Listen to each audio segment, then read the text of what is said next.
morning. Okay, So it's gonna be, so Sadie can listen, ask questions, just can't vote, correct?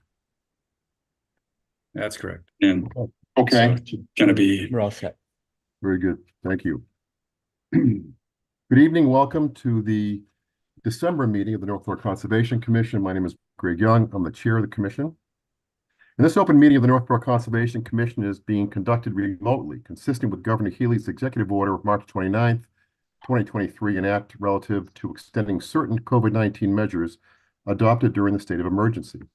All members of the North Fork Conservation Commission are allowed and encouraged to participate remotely.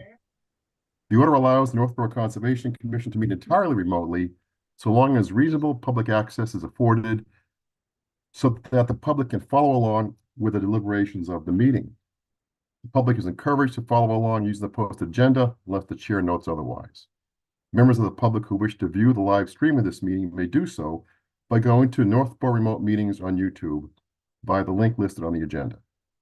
Ensuring public access does not ensure public participation unless such participation is required by law. This meeting will feature public comment. Members, when I call your name, please respond in the affirmative. Justin Dufresne. Here. Todd Helwig. Here. John Johnston. Here. Sadie Stone. Here. Okay. Very good. Staff, when I call your Kelly. names. Greg. I'm here. I'm here too. Kelly Marston. Oh, I can't see you, but I can hear you. Yes, I am video off for a little bit. Okay, fair enough. Thank you, Kelly. Okay. Staff, when I call your name, please respond to the affirmative. Vincent Vignali. Here. Owen Jones. Here. Thank you, folks. For presenters and or applicants listed on the agenda, the chair will invite each speaker or applicant on the agenda by name to make a presentation and speak to their application. Participants will provide their full name and hold till the name is called. Each speaker will be asked to mute their phone or computer when not speaking and to speak clearly and in a way that helps them generate accurate meeting minutes. Those responding will be asked to wait until the floor is yielded to them by the chair. Speakers who wish to respond to the comments of others do so through the chair, taking care to identify themselves. Each vote taken by the commission will be conducted by a roll call vote. After members have spoken, the chair will afford public comment as follows. By phone, dial *9 to raise your hand and wait to be recognized. Please note that part of your phone number will be visible to those viewing the meeting. By Zoom, click Raise Hand on the bottom of your screen and wait to be recognized. The chair will ask members of the public who wish to speak to identify their names and addresses only. Once the chair has a list of all public commentators, I will call each by name and afford 3 minutes for any comments. A reminder that this meeting is being recorded and will be available for viewing by the Northborough Remote Meetings tab on the town's website. Justin, do you mind reading? No problem. All right. The meeting will include the following hearings pursuant to Mass General Law, Chapter 131, Section 40, the Massachusetts Wetlands Protection Act, the Northborough Wetlands Protection Bylaw, and or the Northborough Stormwater Management and Land Disturbance Bylaw. A notice of intent and stormwater management and land disturbance permit application, 150 plus or minus southwest cutoff, map 122, parcel 4, owned by the Commonwealth of Massachusetts, DCR flood control to remove and remediate contaminated soil under the Mass Contingency Plan. Work is proposed within bordering vegetated wetland, bordering land subject to flooding, 25-foot no disturbance setback, and 100-foot buffer zone. The work will alter more than 1 acre of land. Also, a request for determination of applicability, 9 and 13 Church Street, map 63, parcels 61, 63, and 64, owned by Millie Milton, LAK Northborough Realty, LLC, to demolish the existing structures in preparation for future development. The work is proposed within the riverfront area and 100-foot buffer zone. and also a notice of intent application, 27 Belmont Street, Route 9, map 109, parcels 19, 20, and 23, owned by Shri Jagdamba LLC, to replace the failed septic system for the hotel. The work is proposed within the riverfront area and the 100-foot wetland buffer zone. Great. Thanks, Justin. Yep. Before we get into the agenda itself here, we a couple of new members have joined us. John and Sadie, just like to welcome you and also ask you to you can take a couple minutes, just tell the commission a little bit about yourself. John, you want to start? Sure. Name is John Johnson. Avid fisherman and hunter and sailor. Mostly background in technology. Out of Northeastern. Worked with the Digital Equipment Corporation in Shrewsbury for 15 years. Working with True Robots and automation in the Class 100 clean room. Then moved on to EMC, where we did disaster recovery with tape, if you can, for us old timers, and then moved on to Dell Technologies, where I am today. So that was 21 years with EMC, and then as an engineer, and then 5 years as a senior manager, taking care of roughly 16 to 20 people. I'm married, live here in Northborough on Whitney Street. My wife is a member of the Board of Health. Two young grown daughters, if you will. My older daughter is out of UMass, works at the ED in mental health, and my younger daughter is in Santa Barbara. She designs women's slippers for UGG, so she has a great career there. Cool. Well, thanks, John. Sadie? Hi guys, I'm Sadie. I was born and raised here. I grew up in Northborough. Lived in New Hampshire and Vermont for a while and moved back to Northborough last year. I'm currently a 7th grade science teacher at Melican.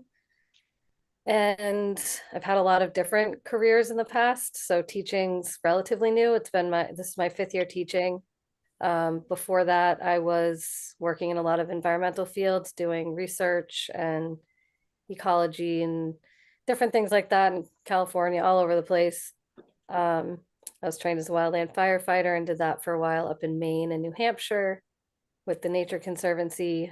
And before all that, I was a graphic designer and in the art field. So I kind of bounced around until I landed in teaching right during COVID, and have stuck with it. So I'm excited to be part of the Conservation Commission. I've been a member of the commission in Keene, New Hampshire and Brattleboro, Vermont in the past, and felt like I hadn't lived anywhere long enough to join another one until now. So I'm happy to be here and looking forward to working with all of you guys. So Great, super, welcome. Okay, meeting minutes are not prepped, so we're gonna move those out to January, Vinny, right? That is correct. Okay. There's really nothing to vote on because there's nothing there, so we just move them. And now we're going to go ahead and rescind the decisions from last month. We issued an order for stormwater management land disturbance for Southwest Cutoff. We had an issue with the abutter notifications, so we're going to rescind that decision tonight and then re-deal with it. Vinny, do you want to do a summary of that, or is that pretty much cover it? Yeah, that pretty much covers it. The notice that was sent out to the abutters said that the meeting was in person at the town hall, and it wasn't. So we have to meet the open meeting law and redo it, rehold a hearing, and see if there are any concerns raised by the abutters. Okay, good. Before we take the vote to rescind, John, you did see the meeting? You were at the meeting last month, right? You attended you dialed in. I dialed in, yes. Okay, so you're familiar, so you can vote. Okay. Okay, so Vinny, we need a motion to rescind the approval for 150 Southwest Cutoff, correct? That is correct. Is there a motion? I make the I'll motion. make that motion. Go ahead, Todd. I will make that motion. Second, Second by Kelly. Roll call vote. Justin Dufresne, Yes. Todd Helwig, Yes. John Johnson, Yes, Kelly Marston, yes. and I vote yes. Okay. Order is rescinded, and they're on the agenda for tonight. So we rescinded both the order of conditions and the land disturbance permit. Correct. Yes. does that mean that meeting has to be in person at the town hall, or can it be a remote session like this one? No, it can be remote, and they're going to be on the call here later on today. But Okay. there was some confusion in what went out to the abutters, and it indicated that it was a in-person meeting. Okay,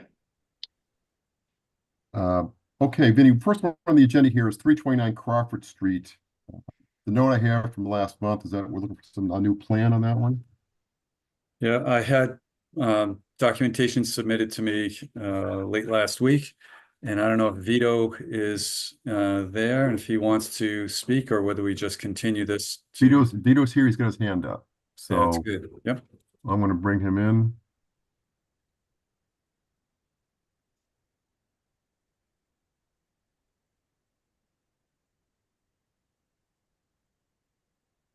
Any moment now.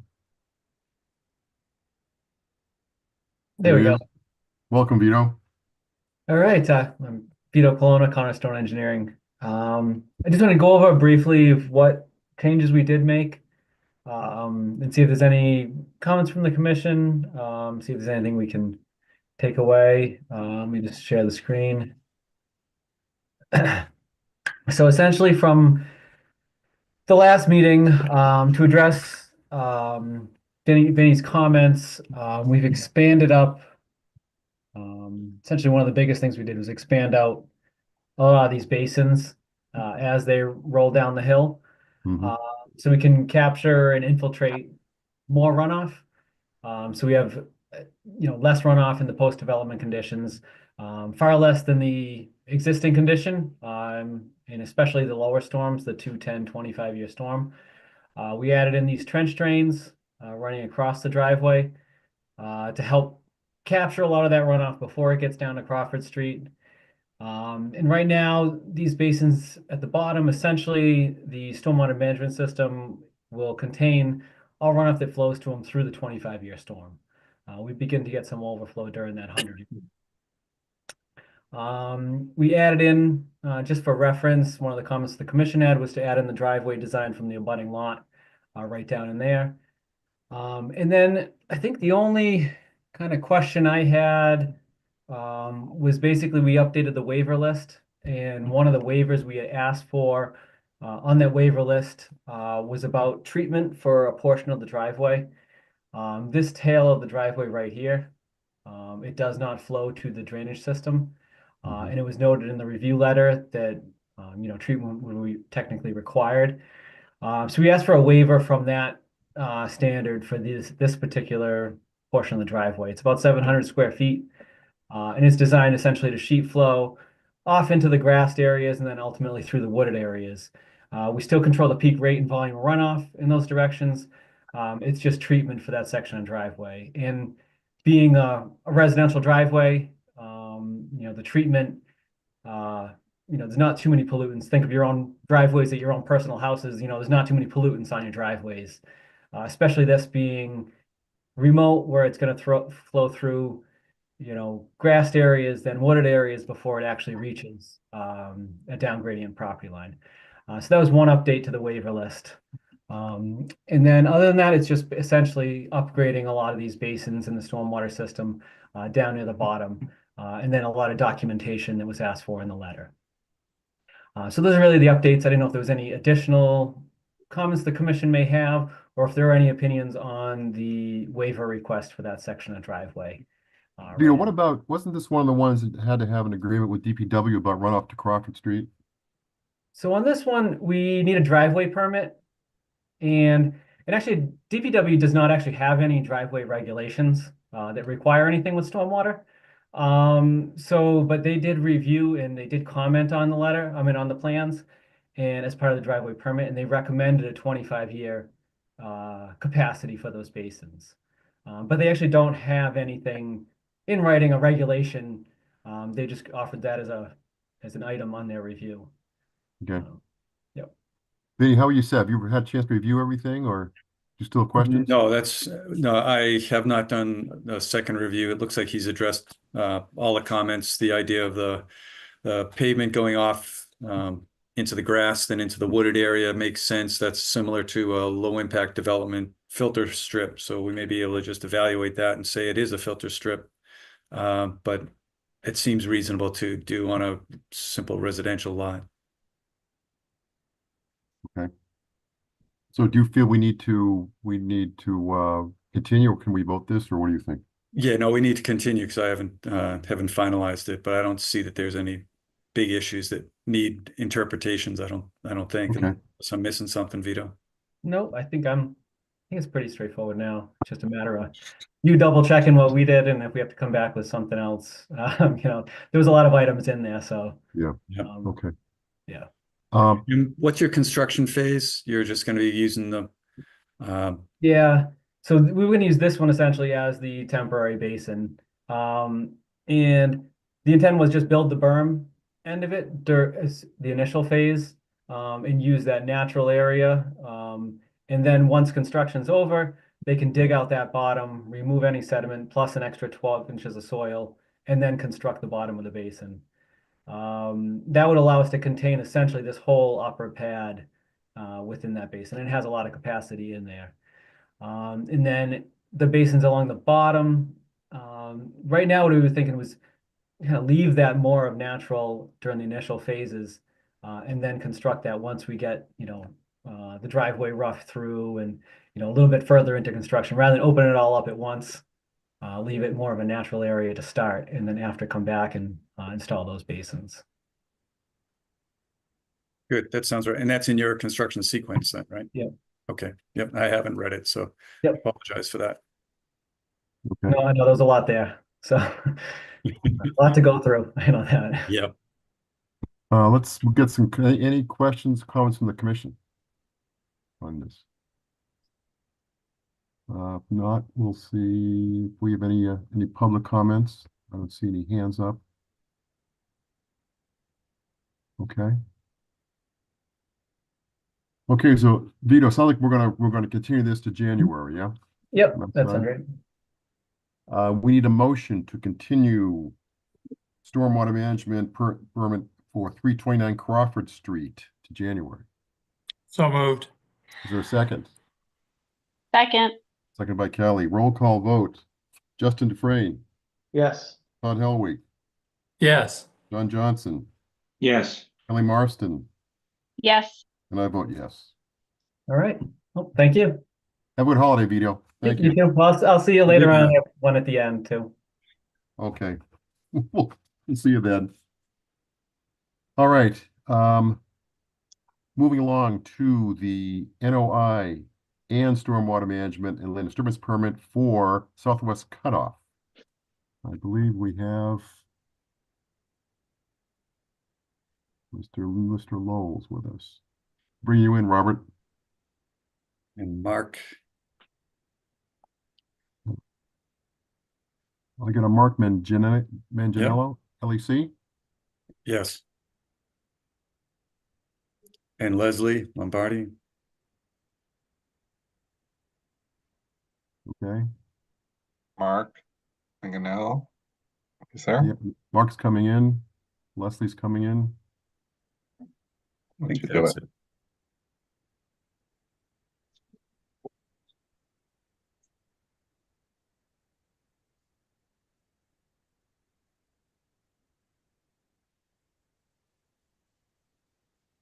There we go. Gang's all here. Okay. Good evening. I'm Robert Lowell. I'm Deputy Chief, Design and Engineering at Department of Conservation and Recreation. And tonight we also have Leslie Lombardo, LSP with GEI, and Mark Manganello, our wetland scientist, who can do most of the presentation. We were here before you last month, but just to revisit our project. This is a project off of bypass Route 20 It is a DCR property. It's a flood control property that's co-managed with the the Natural Resource Conservation Service, federal agency. This was built to protect flooding in Northborough. I think primarily it protects Route 9.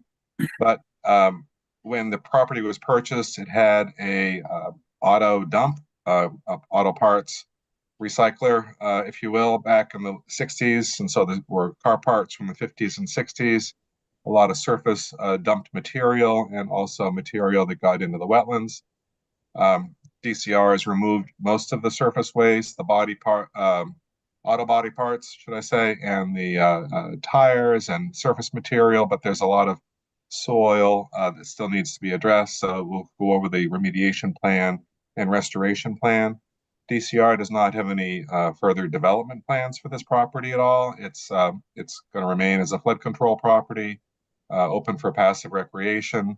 We've had a fence up there for a really long time. Probably take the fence down after this work is complete, but there is no plan for development, no plan for a formalized trail system. It's fairly an isolated wetland that doesn't lead to a trail connection, if you will. But we'll let the go through the presentation here, and happy to answer any questions. Thank you. Okay. Hi, Leslie? I'm Leslie Lombardo with GEI Consultants. We're the environmental consultant and remediation design engineer for the project on behalf of DCR.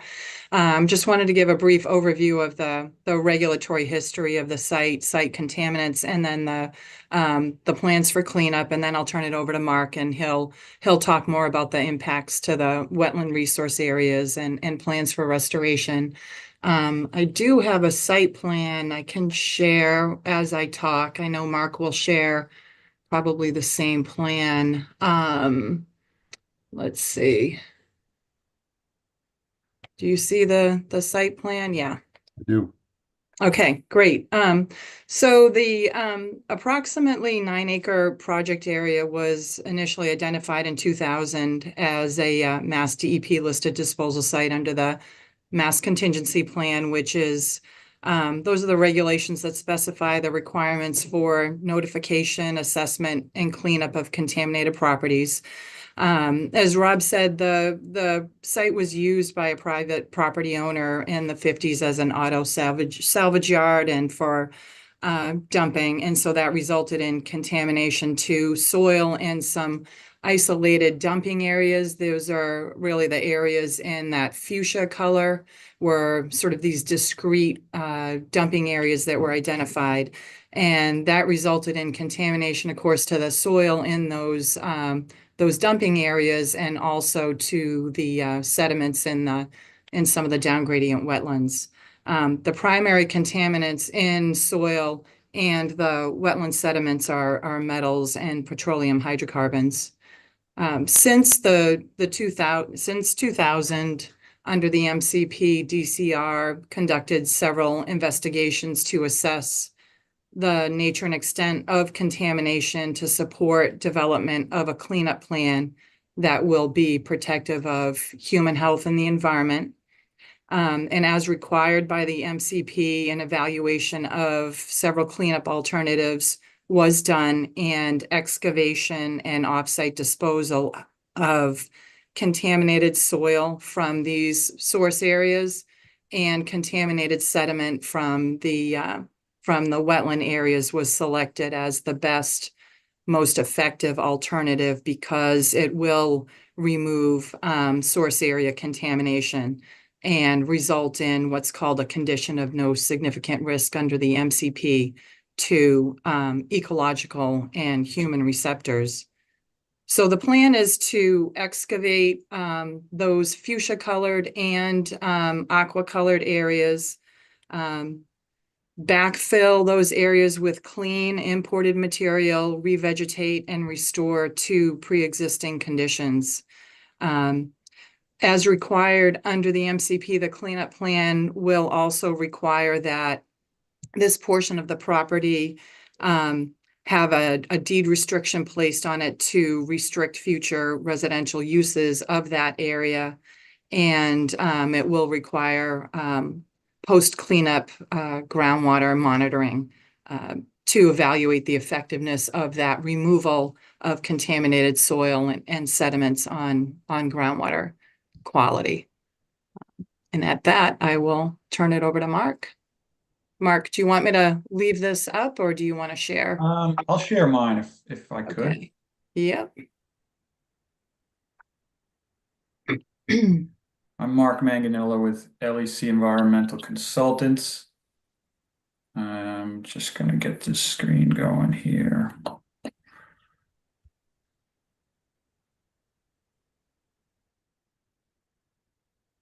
That work okay? Yes, I can see it now. Okay. So just backing up a little bit to orient the commission and any of the abutters who might be watching. This is Route 20 here. This is the flood control berm that you may be familiar with.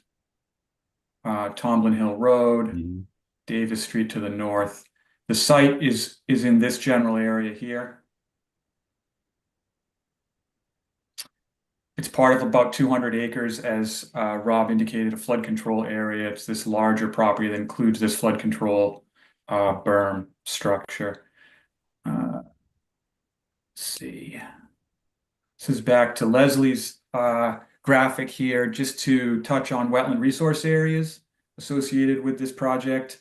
There's bordering vegetated wetlands, which were delineated in the field by LEC. That is this boundary that kind of extends around the perimeter of this area, like so, extends off site here, and then back on site here, and back over this way. So Yeah, there's Mark, BVW. Mark, could you blow it up just a little bit? Sure.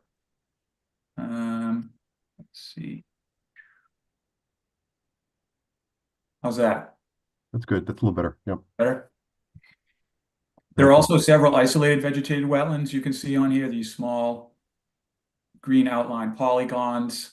Really the landscape in this area, you can also see some of the topography contours in here. They're kind of light on this, but you'll see them on other graphics. The landscape in here has been heavily disturbed over the years as a result of the historic use of the property. So there really aren't any natural wetlands in here. These are all man-made features within the perimeter of this work area. This area is also in bordering land subject to flooding, and one of or two of the wetlands have been identified as containing potential vernal pools. The total amount of work involves 33,000 square feet of soil removal in bordering vegetated wetland, 66,000 square feet in BLSF, and 41,000 in buffer zone. The work areas are divided into 5 areas of contaminated soil and groundwater and removal of debris as required in the MCP.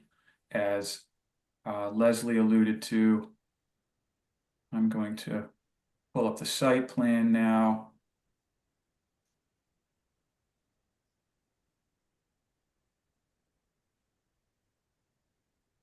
This is a similar graphic as the one we were just looking at. These are the same polygons that had color in the previous graphic. They are the areas of excavation, of contamination and proposed excavation.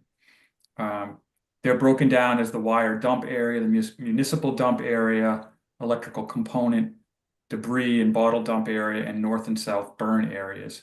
Each one is labeled. The square footage of each one is included here, including the depth of excavation, the volume of soil to be removed, etc. The largest area in your jurisdiction is this wetland 3 here. This is about 28,000 square feet of wetland disturbance. Most of the excavation is down to a depth of 1 foot. There's a couple small pockets that are a little deeper than that. The plan is for excavated soils to be temporarily stockpiled on site before being transported off site. A portion will be treated in situ for lead toxicity through a process that involves mixing contaminated soil with a binding agent to immobilize the lead in the soil. The soil is then tested and excavated for transport off site. With the extensive amount of work in wetlands, measures to carefully manage water during construction were incorporated into the plan. There's extensive information in the plans regarding construction methods, including a plan to perform wetland excavation during the drier summer months to minimize disturbance from water. There's also going to be timber swamp mats for excavation in wetlands in Area 3, dewatering plans, and a water treatment system if necessary. As Leslie mentioned, restoration will involve backfilling the excavation areas with clean soil, specified based on whether or not it's in a wetland or in the uplands. The wetlands will have high organic content, essentially a hydric soil backfilled, and the uplands will be backfilled with a traditional loam. Plantings will then be installed in accordance with the planting plans. Construction will be monitored by a wetland scientist throughout, and then post-construction, there will be monitoring likely for 5 years by a wetland scientist with monitoring reports submitted to the Conservation Commission describing the health and vigor of the plantings. This project has undergone a complete MEPA review, including an ENF and EIR, and will also be subject to an authorization from the Army Corps under the general permits for Massachusetts and a water quality cert from DEP. So that's an overview. I'd be happy to answer any questions you have. One question I have is the timeline for the activity from start to finish. The construction duration from start to finish, the entire project? Yes. I don't know, Leslie can probably answer that better than I. I think it'll be 4 to 6 months on that order. Whereas I would say the excavation and treatment, but I would say the restoration may go into 2 seasons. Don't you think, Leslie? Yeah. Yep. Okay, so I would estimate a full two construction seasons approximately. And you probably want to start sometime in the spring or before. During times of low water. So Yeah. I'm not sure if we've got a preference on that. Maybe summer. Is that, Leslie, what we were thinking? Yeah, no, I think we're shooting to go for it during a dry summer. Yeah. Yeah. Okay. Yeah. Commissioners, any questions or comments you have? I just have one question. How long will the contaminated soil that's being contained be on site? Well, it's required to go off site within 120 days, but our intent will be to stockpile and ship it off as soon as possible because we're not going to have a lot of room to deal with. So, anything that requires amendment to further dry it, we'll just have it stockpiled on site and amended as long as it needs to. But we're going to need to keep some trucks moving to get this material off site. The intent is not to leave stockpiles on site for extended periods of time. Thank you. Right, and I was just going to reiterate that it will be treated before it's stockpiled, so there will be. Yeah. We don't need to wait. It's really just the ability to get it onto the trucks and get it scheduled into the licensed disposal facility. But you did say it would have to wait because you had to do lead testing, right?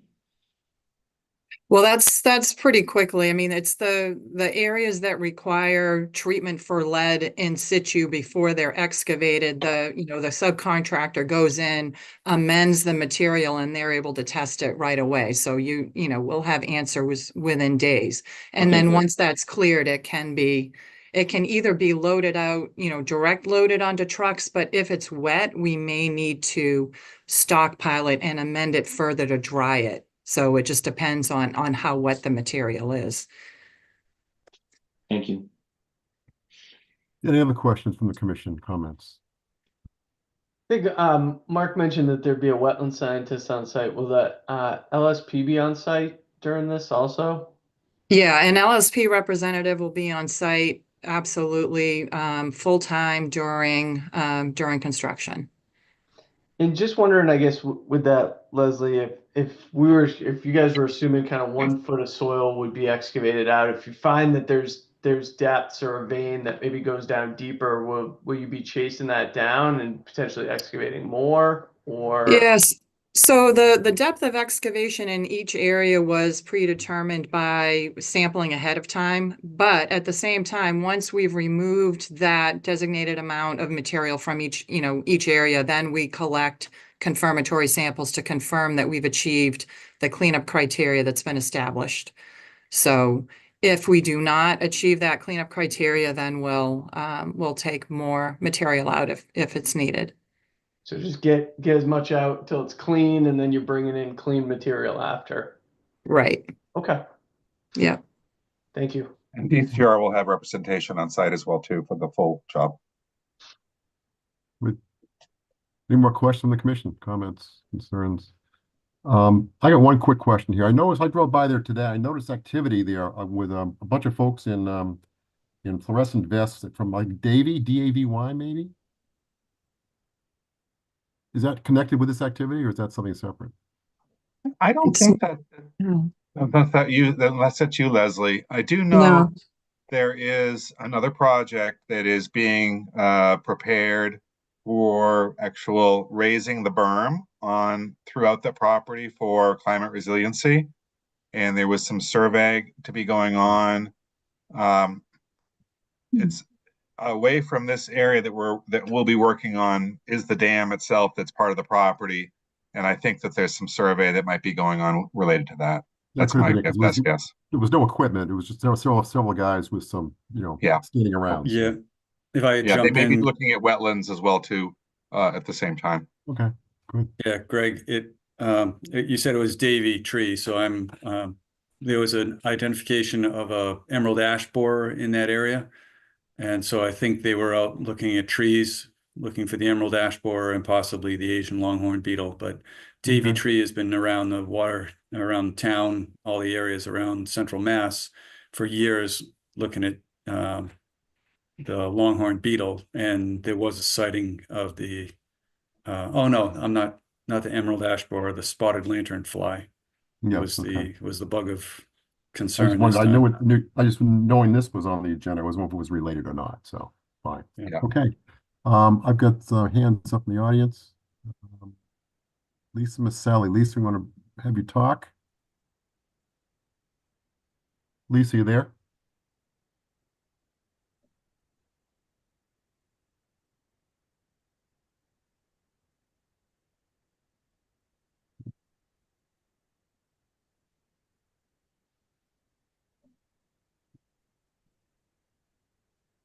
Making some sounds. Can you hear me now? Yes, we can hear you. Hi, how are you? We're well.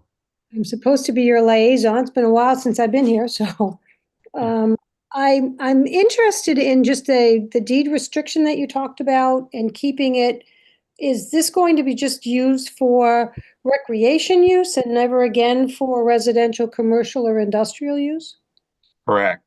Yeah, it was actually purchased for flood control purposes, so there was really never supposed to be any development on it.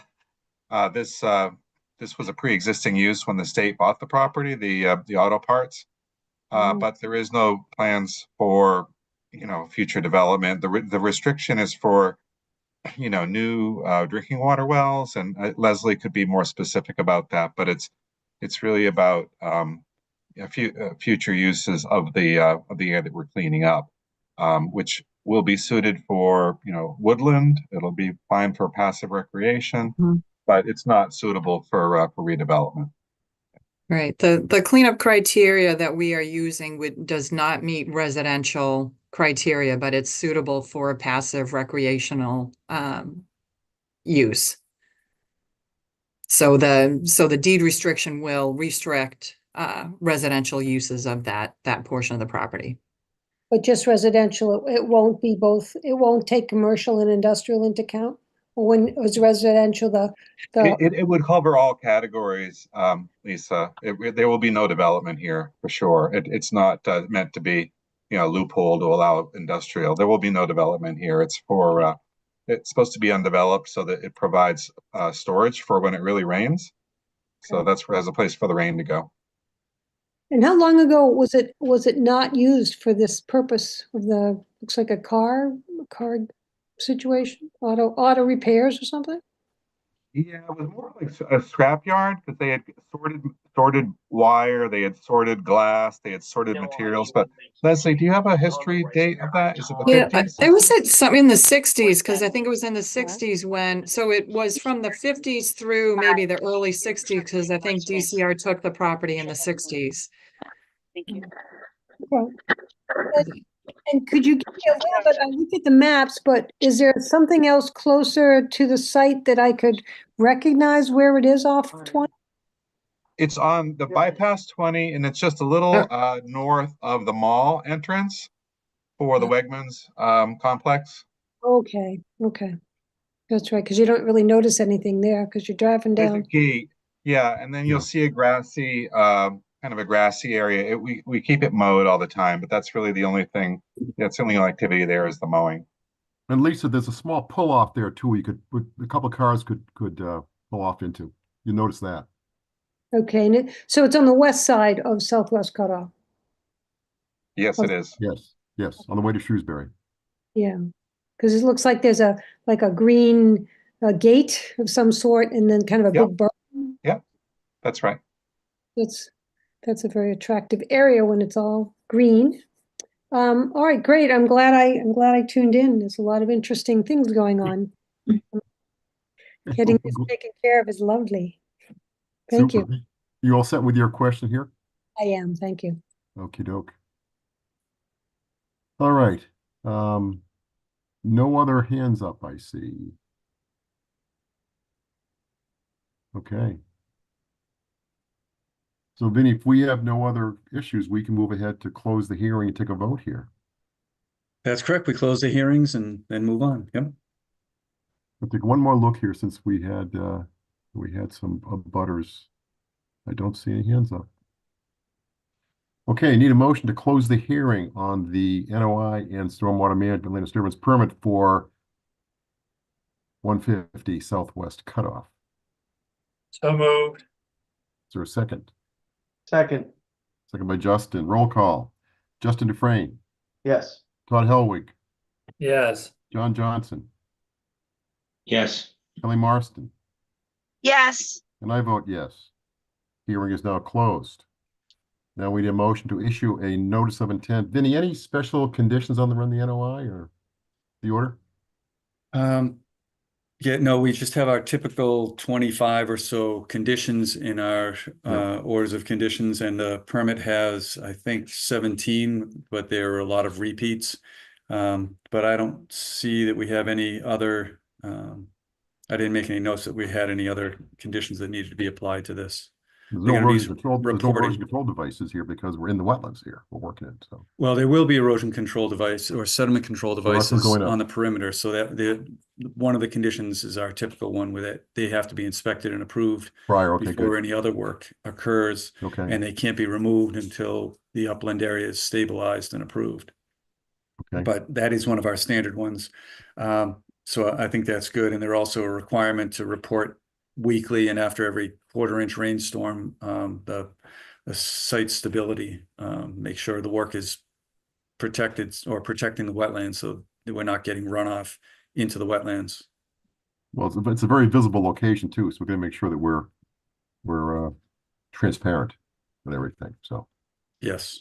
Okay, good, then we need a motion to issue an order of conditions and a stormwater management land disturbance permit application for 150 plus Southwest Cutoff. So moved. Second. Seconded by Kelly. Roll call vote. Justin Dufresne, Yes. Todd Helwig, Yes. John Johnson, Yes. Kelly Marston, Yes. and I vote yes. Very good, all set. Thank you very Rob, much. Rob, Thank you, is folks. there Thanks a for working with us. Appreciate it. Thank you. question Thanks, for Vinny. Yes. Rob? Yes, sir. The, For Rob. the number we used to 150, is that acceptable for you? Is there, just so we have a reference so that people know that it's not the north end of the Southwest Cutoff or the south end, it gives them an idea as to where Oh, an it is. approximate street number? Yeah, We would rely on you folks to help us with that if there is no such number there. okay. Well, 150 will work then. Okay, we'll use that. Leslie, is that okay with you? That works. All Yep. right, All right, well, thank you. Officially noted. Thank you again. Great. Yeah. Thank you. Thanks for your time. Thank you, You're welcome. folks. Thank you. Good evening. Bye. Night. All right, moving along, we have a continuation on a stormwater management land disturbance permit application for 3, 7, and 11 Reservoir Street. Who do we have on for that? Bob Parenti. Bob Parenti's here. I'm gonna bring him in. Bringing you in, Bob.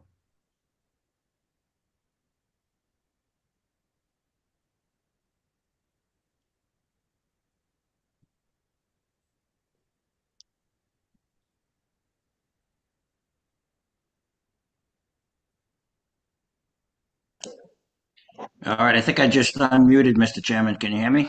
I can hear you, yes. Okay. Let's see. Vin, are you able to bring those drawings back up, Vin, or do I need to try to Yep, grab them? I can bring them up. I was just gonna ask that. Thank you. Thank you. I think I did figure out how to do it, but Well, we'll see how we do. yep, thanks. So just So, while Mr. you're doing Chairman, that, while you're doing this, some of the recapping from last month, I think there were a lot of outstanding questions, if I remember, Vinny, right? That you needed work done. Yes, yes. Okay. So in the past couple weeks, I've cleaned up the drawings and I basically took the drainage information, the catch basins, the manholes, and I put them onto the profile sheet. So which helps clarify the grading plan a little bit. It was pretty confusing. And the grading, the manholes and the catch basins were coming out very light. So I transferred all that information to the to above the profile sheet to help with Okay. clarity for everybody with DPW reviewing it and Vin's review of it. So Which sheet do you I want, did Bob? maybe the erosion control sheet, Vin, we start with. Okay. Yeah. Okay, this is the profile. It's the profile sheet, correct. Yep. You want So to the just explain profile the sheet- profile sheet? Sure. So on the left side of the profile around Station Zero, there is the edge of pavement for Reservoir Street. So in order to comply with the planning board elevations, we put a I think they have a limit of 6% coming in off the road. So I got 5.99% on the profile coming in. And then we changed the grade with a little vertical curve to go to 9%, which is, I think, a little bit under their maximum grade, but it works pretty well with our profile with the existing center line grades. I think it works a little bit of cut in like the 150-foot range there, but then we go to a fill section at about Station 4, with drain manhole number 2 is, I think, Phil. Yep. So we got a little bit of a 4 or 5 foot fill section in there. All the drainage pipes are shown a little bit clearer on this sheet. There's one catch basin. The last catch basin on the far right of the profile sheet is actually in the turnaround for the common driveway, so that we're collecting all the pavement runoff. So this drainage system is designed to catch the runoff from the driveway and anything from the lots that's not going into the recharge structures for the houses. We do have schematic or concept locations for our recharge for the Caltex in front of the houses. They're not 100% designed, but I think MA Bag, I think he has allowed for enough volume for the 25-year storm in those the house recharge systems. I think Vin had a question whether they would affect the septic systems. The soil perked pretty well up there. All the soil testing is done, so the recharge for each house will help reduce our volume that we need for our detention ponds. There's a small detention pond up front. I think we talked about up So this is right near Reservoir Street there, here. Vin. Yep. And the Yep. driveway The comes small- up, is proposed to come up here with a detention basin in this area here. And then there's So the there's a first small house basin development is there, up yep. in this area. Correct. House with a driveway. Septic system. Yep. So we did show all the houses, the grading for the driveways for the houses. I kind of worked it out just to get an idea how much land we would disturb. I know Vin had a comment. I think I showed 2.5 acres originally, but that was more or less for the driveway and the 2 detention ponds. So I've estimated about 30,000 square feet of land disturbance for each house. So our total land disturbance is about 4.5 acres, according to my estimation. And then this is basically a 10-acre parcel that we're working with. I'm sorry. So we're trying to control all our drainage. We're trying to put it into a small pond down front and then a larger pond adjacent to the 200-foot line, the 200-foot riverfront line. So all of our work, we've made some great effort to keep it out of the other jurisdiction areas for the Conservation Commission, but this is what will work best for this property. So I did add the detail of the concrete wall that we want to build, and it's basically had the same amount of earth on either side, so it's not really unbalanced. It's pretty much a balanced wall. But by the time we grade out the bottom of the detention pond and the other side of the wall, it's very close to the same grades. I did add details. I don't know how much time you had to look at it then, but I did add the details of the outlet structures because they weren't. LBAG, I thought had them in the report, but I did not see them. So there's two pretty much manhole structures with 4-inch pipes with holes in them. Now, the reason I think that they're 4-inch pipes, and LBAG did the design, but it's because there's 2-year storms that the flows are so low that that's just the way it's got to be. So if we did get a big storm, the water would just go into the top of these two structures. One in the middle of, pretty much in the middle of each pond, the infiltration basin and the detention pond out front. So those details I think work pretty well. We did keep the infiltration basin 2 feet above the estimated high water table. I had hand dug a couple holes in the detention pond area. I got down about 42 inches with a post hole digger about a year ago. And I think those holes, I just covered them up with some brush and stuff. So those holes are probably still visible if anybody wanted to see them. But I think LBAG has done a good job keeping the elevations to where everybody, I think, will be happy with the final product. Now, we do have a pipe that comes from our driveway to feed the detention pond. So from drain manhole, actually we have an STU, a stormwater treatment unit, just off the edge of the roadway where the cursor is right about now, STU 2, I think we're calling that one.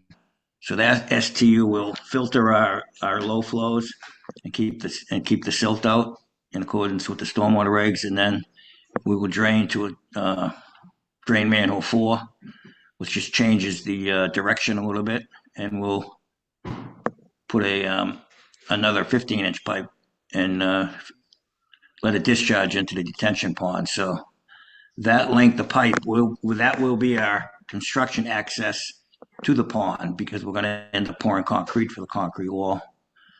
And that construction road will have to stay, I think, for further maintenance. I think that's just going to end up to be a gravel road. Does that road go on to Boundary Street? I'm sorry, Reservoir Street? No, it's going to go to our common driveway. Goes to the so driveway. It's going okay. to just on the north side of drain manhole 3. So maybe station 2+00. I think those grades work pretty well, and I think it's not a crazy slope. It's probably a 9 or 10% slope. So it's easily accessible. I think with those 4-inch pipes, those 4-inch, the low flow drains, I think maintenance will be maybe a little more required than some of these other larger ponds that just have a 12-inch pipe going out. I think the folks that live here are going to have to keep an eye on it. I think that brings up a point about folks keeping an eye on things. We don't have a great history with that. You probably want to have some sort of HOA involved here, right? Yes. The planning board has already requested that, Right. and Good. I'm hoping to get a legal help with this thing to get that HOA paperwork before the planning board, in front of the planning board, let's say, for review. I did have a detention pond in my backyard in Marlboro, and I used to cut the grass in it with a rider mower. So this one, should not be grass. The big one should not be grass. It should be basically a gravel bottom when it's done. The concrete wall, 12 inches high? Excuse me? How, the height of the, So of the wall, the concrete? the concrete wall, Yes. basically just to create our storage. So if I tried to grade out a berm, I would be going into the 200-foot line. So I would prefer, I think this is 6-1. I think cost-wise, it's kind of a wash, only because it's basically just a house foundation wall when it's done. And it does, make us look better with the Conservation Commission as far as not cutting more trees adjacent in the 200-foot zone. Bob, do you see any risk of water running onto Reservoir Street off that driveway? So the catch basins, I did do a little catch basin analysis for DPW and for Vin. So we can collect all the water, and we did add a trench drain. So we have a CB catch basin number 3 down about 30 feet off the edge of pavement, and I also added a trench drain. That one shows it in front of it, but it's actually going to be 5 feet to the north of that, so that anything that might go by that catch basin will get caught in the trench drain. Mm-hmm. And then that D symbol on that plan is the other STU, that other treatment unit that we'll have to purchase and put in. Okay. Vinny, comments? You still need to do some analysis, yes? Oh, yeah. Yes, I got this, I think last week at some point, maybe Thursday or so, but yeah, I still have to look at it. There are some issues. What I was looking for was, again, during construction, the idea of how much needs to get protected, having temporary sediment storage so that before all these drain systems get put in, you're just gonna have a cut road going up the slope. And so we want to put controls in there so that you don't get dirty water coming out into the street. You're going to divert it out to the basin on the side. So that proposed basin out by Reservoir Street, that is pretty much a natural low area, so we can direct water there during construction. I don't think it's going to take much to do that. It's already the topo is already kind of pushing it that way. Right. And I just have to confirm it is all. I think that it can work. Just have to go through and make it work. You have to build a little berm on this side, but this isn't an infiltration basin in the future. It's just detention. So it's allowed to have for temporary sediment control. It's allowed to be used as a trap.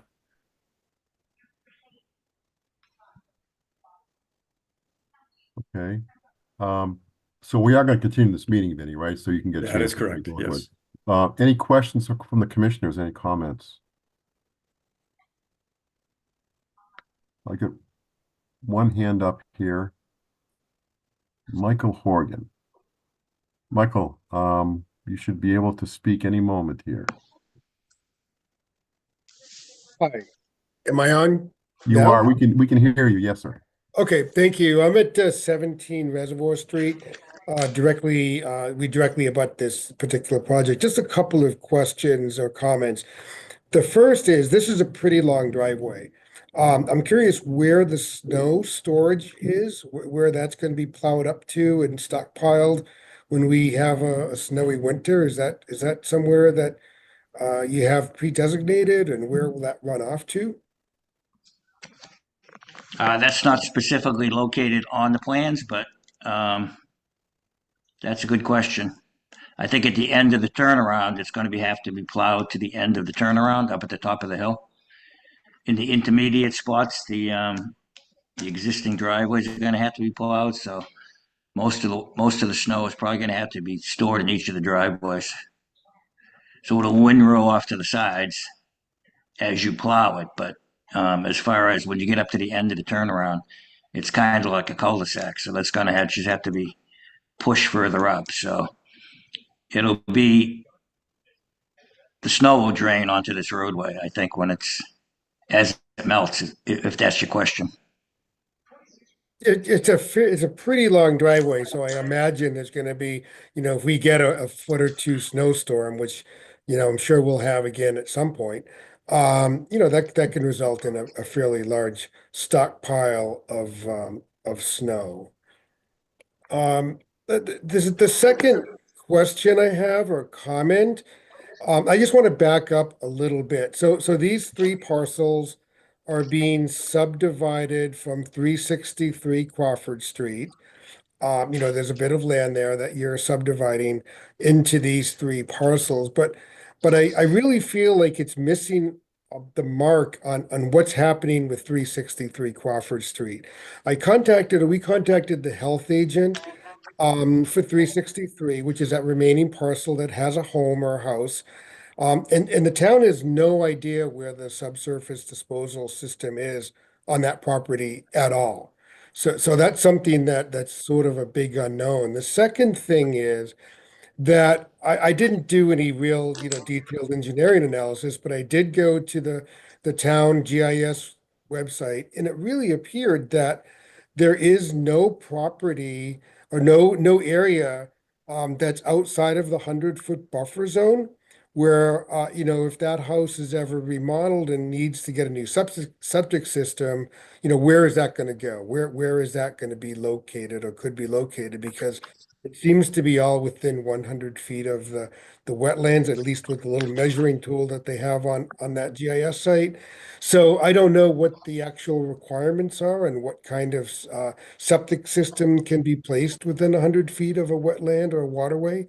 But that's something that, we hear a lot about these three parcels, but I'm concerned with the people ignoring the 363, the original parcel, and what can be done and what's going to happen with that property. And I just asked the board to also consider that and these property lines and the potential of the work and not get too narrowly focused on just the common driveway and the stormwater retention basins. That's a good question, Mr. Horgan, but the existing house, there's no one living there right now, so if they did want to upgrade the septic, they would have to do some new soil testing with the Board of Health. I don't know where the existing cesspool is, but if they do want to occupy or sell that house, they will need a new septic, and it'll have to be designed best maximum feasible compliance. So I think by the state code, the septic system can be within 50 feet of the wetlands, but there is floodplain over there. There's all sorts of things that are, need to be considered, but they're not part of this proposal. These lots have already been created. They were created a couple years ago by land planning. So this is not technically a subdivision. It's a special permit for the with conservation for the land disturbance and the I understand that. I think it was a mistake for the parcels to be delineated without that consideration to begin with, because that, potentially you're gonna have, they'll come back for waivers or who knows what will be required when and if something were to ever happen to that property or that home. Well, Mr. Horgan, you will be notified, yeah. If that piece of property were to be developed, it would be an entirely different filing. Correct. And yes, and all the neighbors would be, all the abutters would be reinvited. Yeah, no, I understand that, but again, it's like subdividing land without consideration of the original parcel and what might happen. I think it's something that would likely come back before the board and they'll say, hey, these property lines are already in place. We're stuck and you have to give us a waiver. So I think it's something that really was not properly addressed.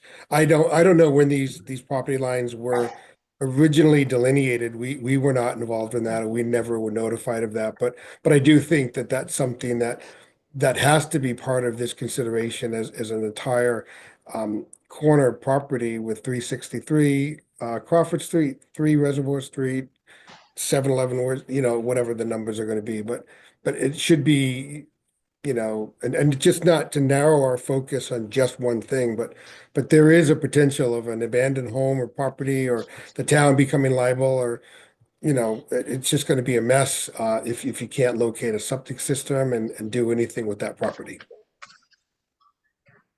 Okay, your comments have been duly noted. Anything else, sir, before I go to the next caller? No. Okay, very good. Thank you. I have a Brittany Law. Brittany, you should be unmuted. Yes, hello. Can you hear me? You're very faint. Okay, I'll try to talk louder. That's better. This is Brittany Law and Alex Goldman at 339 Crawford Street. I just want to echo some of the concerns that our neighbors have raised, specifically about the 363 Crawford Street original parcel. It sounds like we're focusing a lot of effort on developing a new site, but like kind of disregarding the fact that this structure is there and deteriorating, and could potentially cause a safety downstream. There's also a private dam on that piece of land. And so I'm wondering, when was that private dam, like, has it been inspected? Is it compliant? What is its condition? How does it affect this area? So that's just. I can reply to that. Basically, the dam is off the property in question, so it has no effect on this. All the issues you're raising with 363 have no application to what's before the commission, because they're being requested to act on a common driveway application on the west side of the stream. Anything that occurs on lot 363 will require a whole new notice of intent, as well as a land disturbance permit. Part of that land disturbance bylaw that was written by the town of Northborough, there are stipulations in there that if you created a hardship on your property, then you have to live with the results. There's no there's no saying that they divided off the property and they don't have land to use, because they might have made a hardship on this. But that bylaw has language in there that prevents them from utilizing that as a reason to not comply with the rules. So they have to comply with all the rules for all 4 of the lots. They are now just asking for these 3 on the west side of the brook for action. They still have to do all the work for 363 when that time comes. Okay, so do we know what the long-term plan is for 363? It's the owner's Mr. property, Chair, and I'm not sure. well, the property isn't in the state, so they're just trying to figure out what is available to them. They need to settle the estate. So this process, the house, I'm not sure what they want to do with the house. We haven't even talked about it, but I did ask the Board of Health about doing other test pits, and he said maybe do one in the back of the house and maybe one in the front of the house. So we would 100% try to get a new septic system as far from the brook as possible. That's just common sense. But there's no plans for that house right now. It's been sitting there, I think, for 7 years, 5 or 6, 5 years, 6 years. I don't know. Yeah, it's sorry. Didn't mean to What's in front of us now is, as somebody had said, is a stormwater management land disturbance permit for 3 lots that we've been talking about. The 4th lot with the 363 Crawford, I guess, that is totally out of scope. If at some point in time that becomes in scope, then we'd be involved in that one. Yeah, go ahead. So this is Alex Goldman here at 339. I wanted to know what the plan is for after this common driveway is built. If the homes aren't built and inhabited for a period of time, who's responsible for managing that storm basin, and how is that going to work? The storm basins will be maintained by the builder, let's say, until the homeowners, I don't know if it's just the homeowner in law one. I'd have to read the homeowners association paperwork, which we don't have yet. We're going to submit that to the planning board. So the owner of the property would be responsible for the maintenance of the detention ponds, and the current owner. The what? The current owner? Is that correct? Yeah, if the ponds were built right now, yeah, they're not built yet. Okay. I don't think the current owner has the ability to build this. Okay, thank you for clarifying that. Anything else, sir?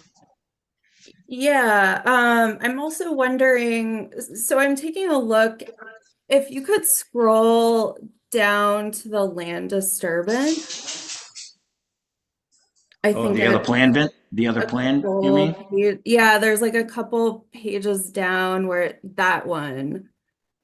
That's like significant land disturbance. I think you said like close to 5 acres. That is 4.5 acres, I believe. 4.5 acres. And how many large diameter trees are we talking about here? There's going to be quite a few trees. I think I counted 60 just for the common driveway itself. So what effect does that have on erosion, on water quality, on the noise pollution from the highway? I mean, these are a lot of concerns I think this neighborhood has and would have. Well, that's basically why we're in front of the Conservation Commission. To review the process and how this will be constructed. Right. So I guess to answer that, to jump in, the idea of them constructing this common driveway with all this area being with no trees left, basically, when they come out, they may be able to save a couple in there, but generally that area within this outline is the area of alteration.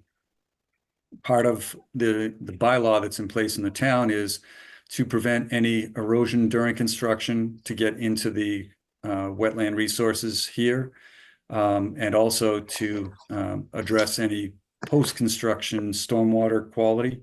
So the water will go into these basins that will be built to treat and infiltrate the water, just as if it was a wooded site. You get the same amount of infiltration into this basin if it's designed and built correctly, as was the prior case, so that the water quality is 80% of the existing water quality. It meets the standard that you're treating 80% of the total suspended solids of the runoff coming off that property. And that's the state and local requirement. So that would be a 20% reduction in water quality compared to now? Yep. And you're asking the residents to accept that reduction in quality? Well, I think we're over that. I think 80 is 80 the minimum by the because I think we're up at, I think LBAG's report is up in the 90s. Does it go into I'd have 90? to look at it Okay. again. I think Yeah. so. Yeah, because So- that stormwater, that treatment unit does a tremendous job with the low flows. Yep.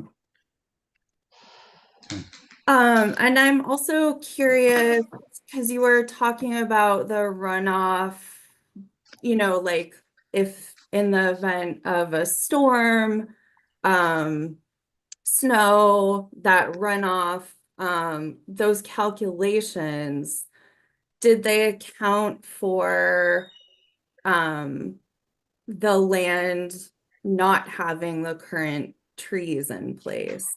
Or does that not factor in? Yeah, that's how they calculate things. They look at what exists now, establish a number, and then they look at what is going to be proposed in the end and have the final number. But what our bylaw also requires that if they have an area that's denuded or no vegetation on it, there's also a number that they need to address and store the volume of sediment that would run off a bare soil area. So they have to have all three of those things addressed. Okay, thank you. And I guess would there be any condition to replace a lot of that vegetation with native vegetation, for example?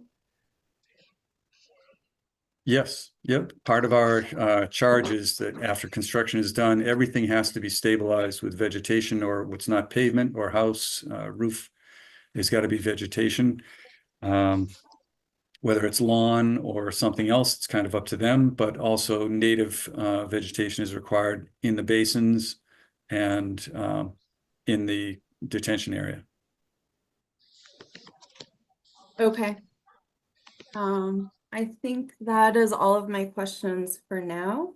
Thank you very much. Okay, so and as we're going to find out, this will be continued again. So next month we'll be back here again. So anything that comes up, you're welcome to certainly join that meeting too. Okay, I don't see any more hands up. So Vinny, it sounds like we're going to continue this to January. Does that work for you, Bob? Yes, I'll come in and January 13th. walk through the plans of it if I can. And I think Josh might have already reviewed some of the information, so at DPW, but I tried to address all of Vin's comments, so I'm sure that he still has questions. Okay.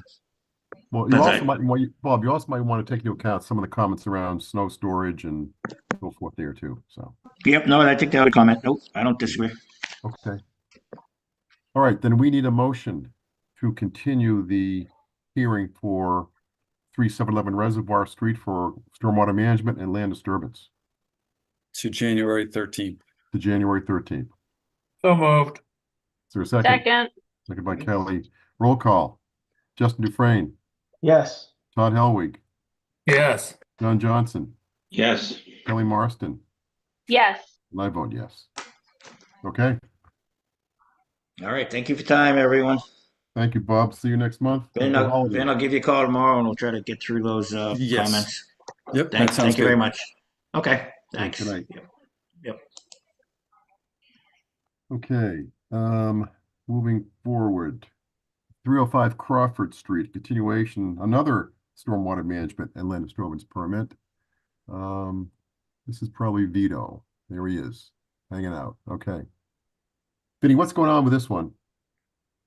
I gave comments to Vito, he replied, and I got those, I think I got those Friday, maybe, Vito, I don't remember, but I haven't gone through and finalized things, but we wanted to get commission comments and any abutter comments on this tonight. Okay. Okay. Want me to start? Go ahead, Vito, you're on. Okay, so Vito Colonna, Cornerstone Engineering. So this is 305 Crawford Street, part of that 4-lot A&R. I'll share my screen. Those 4-lot A&Rs that this is the last one of the bunch, have the application submitted. So this is along with 311, 317, and 329 that was on earlier today. So if we're going down Crawford Street, Vito, from Northborough down toward 290, this is the first lot on the left. This is the first one. So this has the existing driveway on it. Okay. I'll zoom in. So that existing house that was torn down, that's right there. And then the driveway actually comes in off of this lot. So it comes up, right now it kind of comes up and then hooks over into this other lot, the one where they took the house down on 311. So this is that first one that you see. I think right now the sign is right out in front of this one. It's actually for that lot, but there's a sign out in front. Okay. So Vinny, I actually didn't get the full plans back yet, so I was waiting until after this meeting. So I'll get those after the meeting. So this one is 5.9 acres. And we have a disturbance area of about 95,000 square feet, so a little over 2 acres. And that in combination with the 4 lots triggered the application filing. So right now it's essentially undisturbed in the upper portions of the lot. And like I said, down at the front, it contains the existing driveway, and just some minor development down there, just some little bit of clearing. And then the house itself is off-site on the other abutting lot. As far as stormwater goes right now, everything essentially drains down to Crawford Street. We do have some intermediate analysis points. We have this property line here. Sort of some of this flows down across this abutting property and then ultimately onto Crawford. And then also on this sideline, it flows off-site onto number 311 and then ultimately to Crawford. So in our analysis, we looked at this property line, this property line, and then the ultimate downstream point of Crawford Street. We do have some wetlands just on and off-site. It's right here. There's an intermittent stream that runs across, kind of cuts across the very corner of the lot, but it's essentially running along that side property line. The 100-foot buffer doesn't impact into the project site, but it is up there, and we did stay out of the 100-foot buffer, preserve that in the natural wooded state. So the proposal itself is, again, a single-family house up here in the upper portions of the site. We have see, I'll zoom in. We have a 4-bedroom home, detached garage, septic system out in front. That was originally approved by Board of Health. We just submitted the modifications just to show the updated house.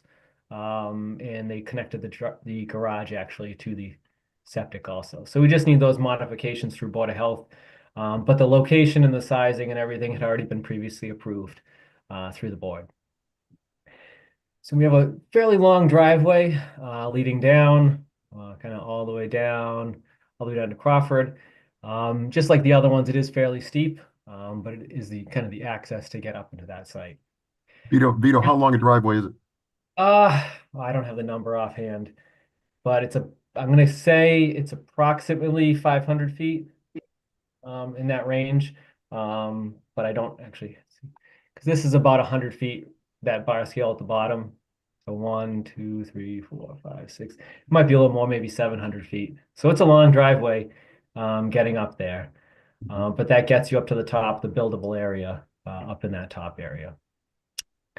As far as stormwater, we kind of separated it into 2 areas. The top being the main building pad. We did a stormwater basin out in the back. This just essentially gets all the yard areas, some of the rear roof, and a lot of upgrading areas. It's an infiltration basin. We put the bottom of the basin 4 feet above seasonal high groundwater. And then we have a front basin, and this one catches the front yard, front roofs, and then this upper driveway area. And same thing on this, we've set the bottom up, I think it's 4 feet above groundwater, provides all the infiltration and provides the treatment of this upper area. And then when we go down to the bottom of the driveway, just roll down there. We also have 2 basins down there. One right here collects this portion of driveway right in there, and then a second one to collect this portion of the driveway. And again, those infiltration basins, these ones were a little closer to groundwater, but still compliant. I think they were just over 2 feet of separation, and we did that just to save on some grading down in that area. And then the base of the driveway, right down in here from the bottom, the intent was just to use the existing driveway layout that's down there. So we left that in the existing condition. We just matched that in the proposed. And the intent was just to leave it basically as is. And then the central portion of the driveway, and this middle section, we were planning just to let that sheet flow off the edge of the driveway and filter through this natural woodland, rather than, we didn't need that for pre-post control of runoff. It would only be for the treatment purposes. So in our minds, it would be better to kind of preserve that natural woodland than just to cut it just to provide treatment of a residential driveway. We didn't, our control of our pre and post analysis wasn't required to have basins in that area. So let's see, if there's anything else. So waivers, we did have the typical waiver of work within the groundwater table. And that's just because of the nature of the site. This one actually isn't as bad as, not as bad, but as severe as some of the other ones. We don't have as much cut up in the top. Once we get up there, we're pretty much on top of the hill, but we do have some cut in the backyard just to level that off, but it isn't severe. But we are closer than groundwater than the bylaw would allow. So we do ask for a waiver for that. And the second waiver was for the treatment of the driveway in that middle section. And then I guess actually also would have to be for that front portion, right as it gets down to the roadway. And then I guess Vinny did have that letter. We're working through that. We did go back and forth on a few items, but I do owe him the full set of plans now in a outline of each comment.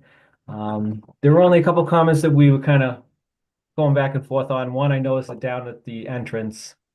I don't know if I can zoom in on that any better. So this one, so down at the entrance, where it is an existing driveway, we actually didn't need a permit from DPW. So the only regulations were meeting your stormwater bylaw. And I know, Vinny, you were asking if we could potentially try to put maybe a trench drain or something across the driveway down in here and potentially put something smaller in here just to at least capture a little bit more of that. And we're going to look at that as part of this next revision. But originally the intent was just to let that kind of match the existing condition where we did have a reduction in the peak rate and flow. Right. So Yeah, we're when I going was talking, Yep. just to jump in before you go on to something else, talking with a DPW, the idea was just so we don't get icing and water coming down in the springtime, if we can just it doesn't have to be a lot of water, it's just that little bit that is always a pain. So if we had a little space to have a trench drain and put it into a low area off the northeast corner, it might help just enough. Because there is a problem there now. Yeah, after I saw your email, we kind of looked at that. And it looks like we could fit something, maybe it wouldn't be right at the base, but at least up a little bit, maybe right around in here, and maybe put a underground dry well kind of in here. We did do a test bit there, and groundwater was about 48 inches down. So we do have some depth to work with. Not much, but some enough depth to get something in, and maybe at least take, that first inch or something like that, just to get that low flow in that icing condition. Yep, great. I think that was our only kind of question on the review that was gonna, that we had to kind of go back and forth. Other than that, I think I can work through all the items. All right. Good. All right, with that, I guess I'll hand it back. Good, thanks, Vito. Any questions from the commission, comments, concerns?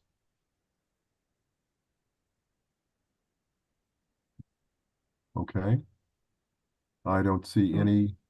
I do like, Vito, I think, letting that driveway kind of flow into that natural buffer right there, I think will be pretty good for this one. Instead of just clear cutting all those trees and creating, that many pockets. The only thing I'd say, which actually looks pretty good on the other side of the driveway, just be careful not to create any type of pockets on that other side of the driveway that would trap water to kind of direct it, down that other edge where you could get a lot of erosion kind of on that other side. But it looks like most of it would be graded, so it would still kind of continue across the driveway for the most part. Maybe a little bit kind of up where that cursor is. Right. Up there might be your only little pocket, but for the most part, it looks like it'll kind of continue across the driveway. Yeah, so we tried to make it so it was at a slight cut on that side, except for, like I say, right in that corner. But you shouldn't get too much runoff right in that spot anyway, since it's flowing kind of down and across.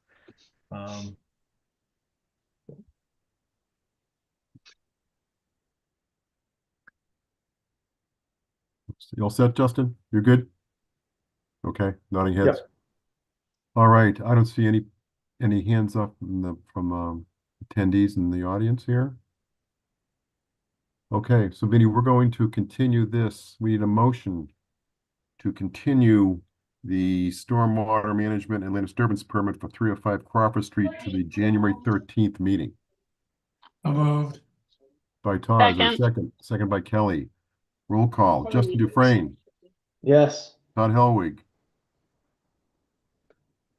Yes. Don Johnson, Yes. Kelly Marston, Yes. and I vote yes. All right. Well, thank you. I'll I'll see you in a month. Thank you. Okay. Have a nice you know. Christmas. You too. Now we'll see you in January. Yep. All right. Moving along here. We have an NOI, a new NOI for 27 Belmont Street. Now, Vinny, this one's already requested a continuation, correct? Yes, this is for the motels, the old Motel 6 site. Yes. They came in because they're replacing their septic system. Mhm. And they found that they had to file under the notice of intent, weren't fully aware of the land disturbance permit application. So instead of trying to do two things, getting this one going and then doing the land disturbance, they're just holding this one until the next meeting. So we want to continue this without any testimony to So will they January come in next 13th. meeting with an NOI app and a land disturbance app? Yes. Okay. All right, so we just want to vote this to continue the NOI for 27 Belmont Street to the January 13th meeting. Make that motion. Is there a second? Second. Second by Kelly. Roll call. Justin Dufresne, Yes. Todd Helwig, Yes. Don Johnson, Yes. Kelly Marston. Yes. I vote yes. Okay, continued.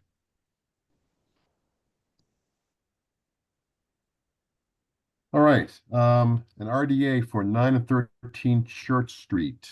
Let me see, who do we have for this one? Brian Waterman is there. Brian Waterman, okay. He's already here. Okay, Brian, we're bringing you in. I think he's already here. Is he? I see him, but I don't know.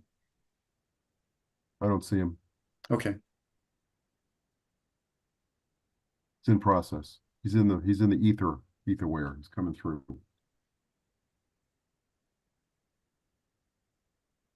All right, I'll start with my screen sharing.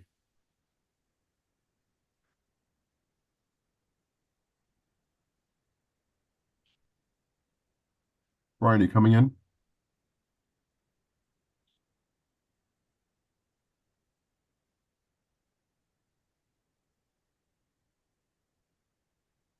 Vinny, I've got a hand up from an R. Berg.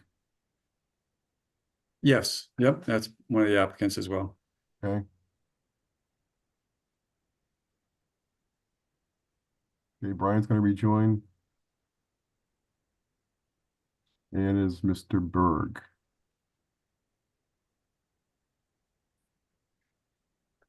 Yes. Is Brian Waterman? Hello, everybody. Hello, Brian. How you doing? Good. How are you? I'm trying to fix it. And Mr. Berg.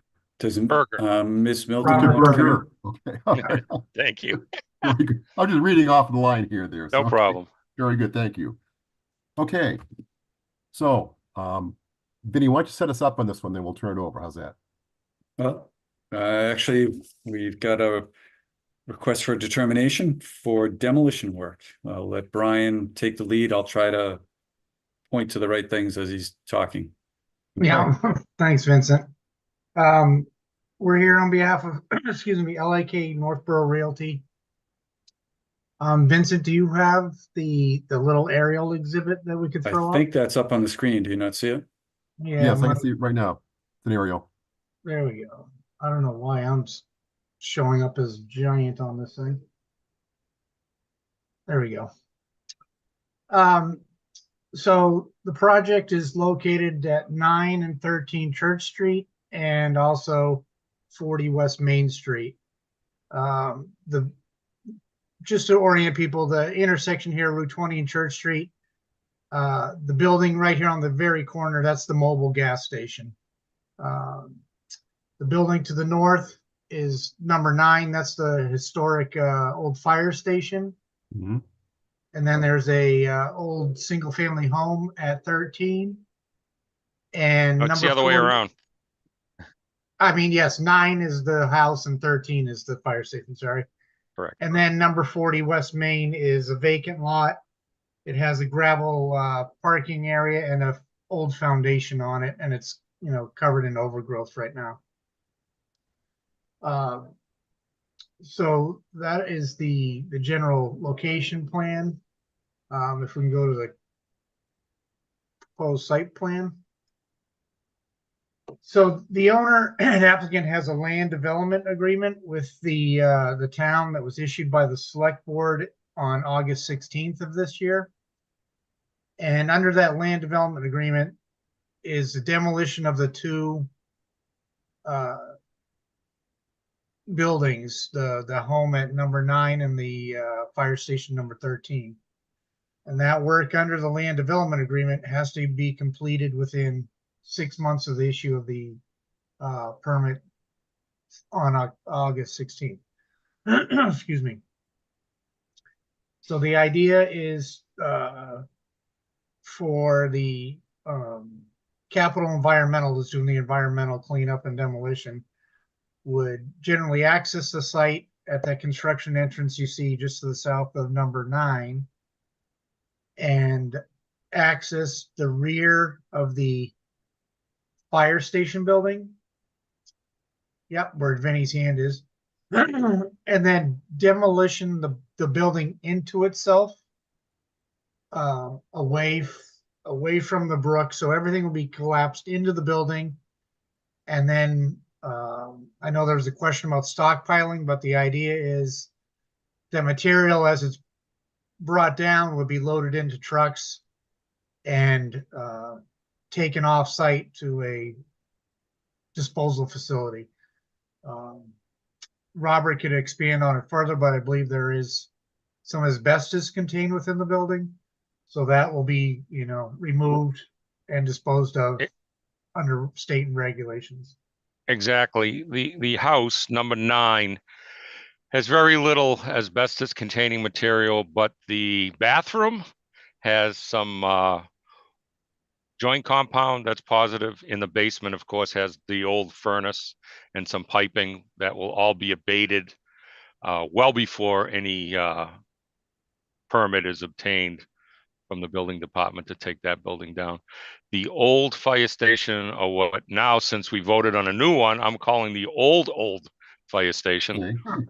So that has some asbestos in the area of the downstairs bathroom, which will be removed, as we called, in a conventional manner because it's accessible and we can get at it. However, the 2-story section has asbestos in wallboard and joint compound, but the roof is collapsed. The water damage has damaged the second floor flooring. Therefore, it's not safe for us to even enter that section to do abatement. So the 2-story section is going to be knocked down into itself, and all the material is going to be transported off-site as asbestos waste. The end that's a single story will be abated and just hauled off as routine demolition debris. Bob, what about when you say it goes into implodes into itself? Correct. Like, that implies to me some sort of potentially asbestos dust being released. When we do the 2-story section, we wet it down. That's okay. See, what happens is under Mass DEP and Massachusetts Department of Labor, what we do is on that end of the building, we file what's called a non-traditional work plan. So when that goes into Mass DEP, they review it and approve it.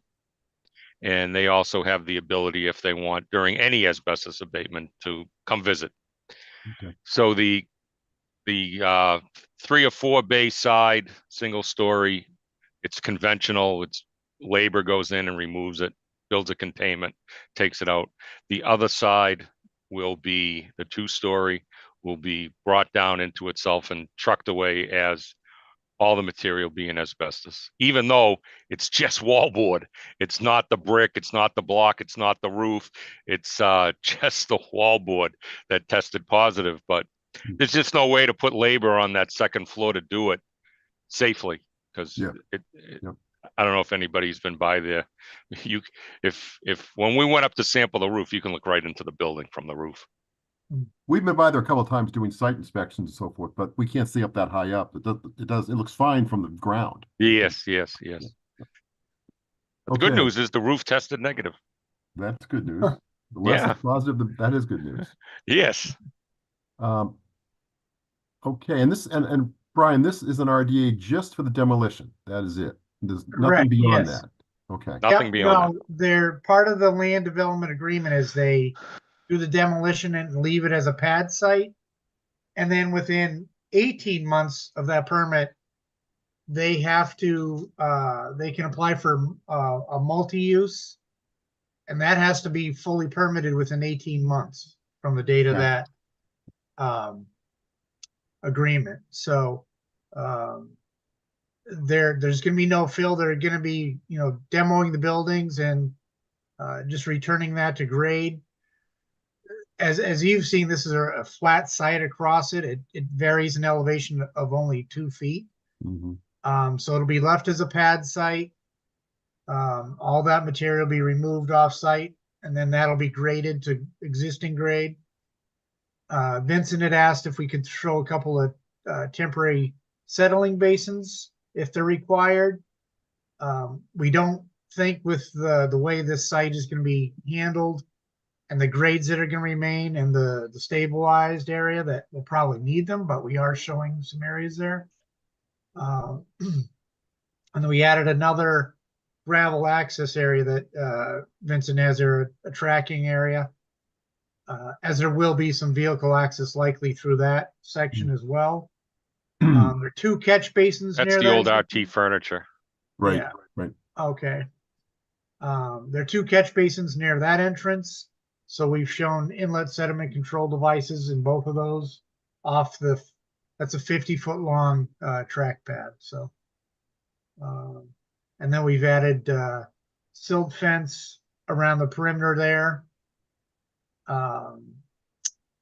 And then to the north, that's the existing driveway that goes to the town sewer pump station right there.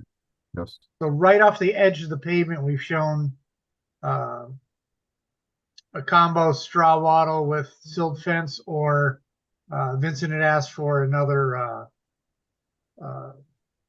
log along the edge of where there's an existing riprap bank there along off the edge of the pavement.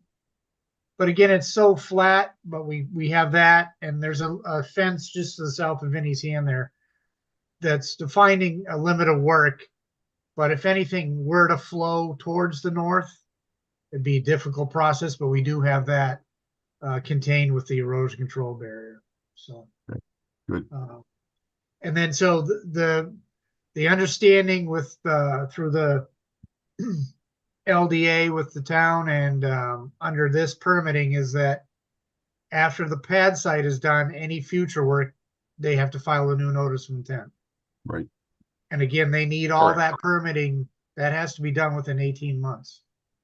18 months from August 16th? Correct. Okay. Good update. Vinny, you want to add anything? Nope. Nope, it's pretty clear. They've got the river in the back, the brook in the back, and the bank. And we haven't decided whether there are wetlands there or not because there were no plants growing. So we're going to wait for the notice of intent to determine the actual delineations of the resource area. But there's the floodplain, top of bank that's known, and they're keeping all their work way over here, which is beyond either of them. So it's not a problem, and they've got the barrier in place. So I think this should work out well. And it is very flat, as people have said. So yeah, it's nice. Yes. Okay. Any questions, comments, concerns from the commission? We're talking RDA here. Yeah, why? So the 100-foot line goes through the building, right? Yes. The 100-foot RFA?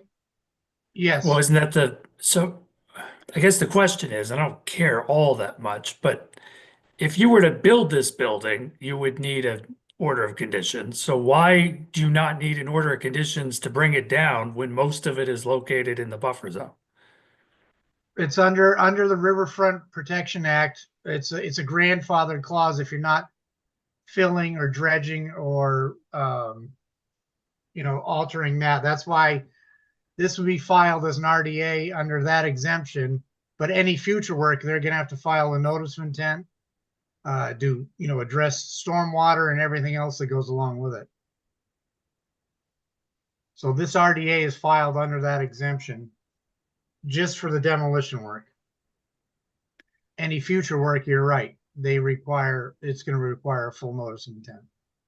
Yeah, Okay. and actually, Go ahead, I'm Vinny. not so sure that the exemption fully applies because there are a couple of caveats in it, but generally what I look at is that they've got their limit of work is at a point here where it's probably 40 feet away from the stream bank in any real resource areas. So Right. you've got 60 feet into the buffer zone, and this is all going to remain being paved. There's going to be no alteration there. They're not accessing on this end. Everything's going to be going from this point back to the south and out the other way. So Correct, it's not correct. coming close. Yep. And that's why it would be And- an RDA is all. Yeah, I just, again, I'm going to be fine with it ultimately because the protections we're doing are the same as we would have been doing if they did it under an order of conditions, right? But I just don't get why we're doing it this way. But it's fine. I'll leave it at that. Okay. Anybody else? Any more questions, comments from the commission? Concerns? I see the fence up. Is that gonna stay up then for the next, call it 18 months or so until something's permitted here? No, it would stay up until we get the building down and bring it back up to grade. So I guess for 18 months, like just the site's gonna be left with a little bit of pavement on it and then just kind of whatever growth, I guess, kind of grows out here. Like, will it be maintained and stuff over these 18 months? I'm sure if the commission wants the landowner to keep any overgrowth that may grow in the backfill down, that would not be an issue. Yeah. Justin, there's quite a bit of shrub and weeds and stuff on the back. What's not paved is generally gravel right now, Yeah. hard packed gravel. But there are, weeds and shrubs and stuff growing out of it. So No, there's not. Yeah, I guess there's not much. And that R&T furniture site's, it's been overgrown for years since it. It has, it has. There's not a whole lot. to It's do not there. real I guess the scenic. only thing I'd caution on that site is just that access. I don't remember. Did they ever have parking out? They had a little bit of parking maybe out in front of there, right? So I just There's a don't gravel know. pad. If Vinny, can you go down to 40 West Main? Yeah, there's a gravel pad. You can kind of see it under our track pad. Yeah, right there. That's all Yeah. gravel pad Okay. that remains. Okay. Yeah. Yep. I'm old enough. I actually bought furniture there and there was parking where your hand is, and then a very tiny strip to the right is paved. Yeah. No, I remember like a few parking spaces out in Yes, front of it. correct, correct. Yeah. You went nose in, didn't you? Yes, nose in. Right. Absolutely. Yep. Yep. I Correct. bought furniture there too. Got a lamp. I probably bumped into you. The point that Justin brought up is good because one of the questions I had was once you have this flat piece of land, the buildings are gone, there's going to be a chance that you're going to have Dunkin' Donuts cups, any sort of refuse or trash blowing into the river. But if we leave up the erosion control device for a while, that may capture that. Sure. Yeah, the erosion controls are going to stay.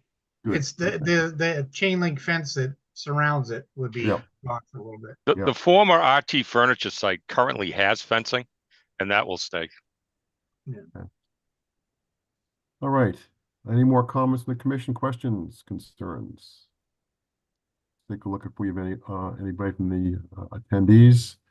I don't see any hands up. Going once, twice, 3 times. Okay. So we're going to close the hearing and we're going to, Vinny, it sounds like we're going to vote on a negative determination with any special conditions. Just to have the sediment controls inspected prior to beginning work. Okay. Yeah, as soon as those are installed, we'll give you a call, Vincent. Yep.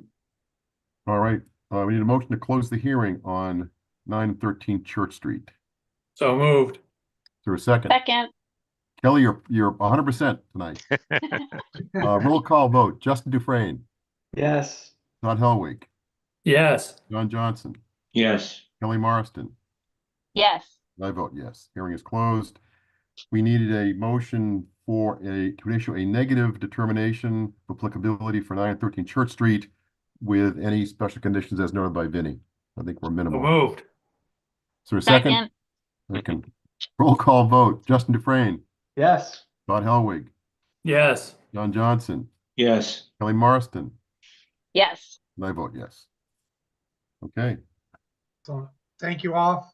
Thank you, everybody. When will you start work?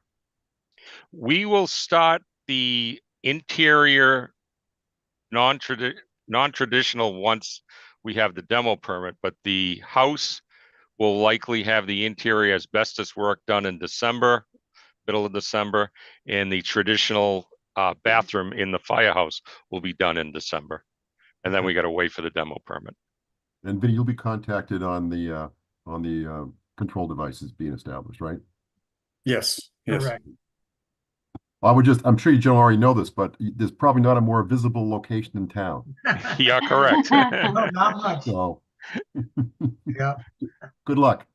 Thank you. We appreciate it. Thank you all. Have a good holiday. Thank Good you. night. You too. Have a good holiday, everybody. Good night. Thank you. Okay, that covers the agenda for the meeting. Got a couple of items here. Vinnie, adaptive bicycle trail, nothing to say on that one? I have not heard from Brian on that. Okay. We have the correspondence issue, the clerk to replace Diane Goulden's resignation. Justin does a terrific job reading of the notices, but he is the vice chair, so it's really, we need a third party.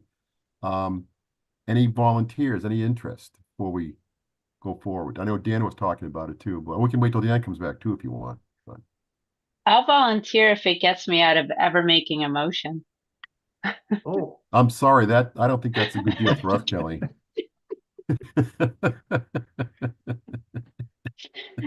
I will second my heart out. you were on point tonight with the seconds. You were. Oh, my God, that's Yeah. right. Right. Never a dull moment. Should we just hold off till Dan comes back and then see where we go, or Well, I heard we get volunteers. Kelly's in. does Kelly want to do it? All I in mean, I favor? want to give the man a fighting chance. I'll definitely volunteer. I don't mind reading it. Kelly, how about this? How about if we make a deal that we would exempt from any significantly complex motions? Okay. All right. We'll do that. If I Yeah. can say so You save those moved. for the attorney. Okay. Yeah, right. I think All right. I attempted one and it wasn't a so moved version and I was lambasted. There you go. Okay, super. That's great. Super. Thank you. And you know how to do it and so forth, and we'll go from Yes. there. So, all right. Who motioned? We got to sorry? vote? You have to vote for that. Oh, Yeah. I propose to, or I nominate Kelly to be clerk. I second it. There we go. All in favor, raise your hand. Oh, geez. Raise your hand. That's 4 hands up. I count. Can I Okay. virtually do Oh. that? Sadie has a virtual hand up too. Virtual hand up. That's right. Her virtual hands up on the panelist side. Okay, good. January 13th. Any known conflicts? No. No? No. We have a lot of continuations. We have a lot of stormwater management and disturbance permits. Vinny, anything coming in you know of on the January agenda outside of the continuations? No, we have a COC, continuation certificate of compliance on one that I hope, just a single family house from 30 years ago. So it shouldn't be too Oh. bad. I know which one that, 260 Whitney. Yes. Yes, okay. All right, good, good. Yeah. Sadie and John, after going through your first meeting, you still gonna come back next month? I'll be here. Yes, for sure. Okay, I'm getting good. sworn in on Wednesday. I tried to today, but I just missed the person that was there to do it. So Okay, no worries, no worries. Good, good stuff. All right, we need a motion to adjourn. So moved. There you Second. go. Second. Roll call, Justin Dufresne, Yes. Todd Helwig, Yes. John Johnson, Yes. Kelly Marston, Yes. and I vote yes. Happy holidays to all. If you're traveling, safe travels. If you see anything strange around town, you know who to call. It's Vinny Yeah, thank you. Vignali. That's it. And we will see you all in January. Yes, you will. Bye. All right. Take Merry care, everyone. Christmas. Thank Bye-bye. you. Bye, everyone.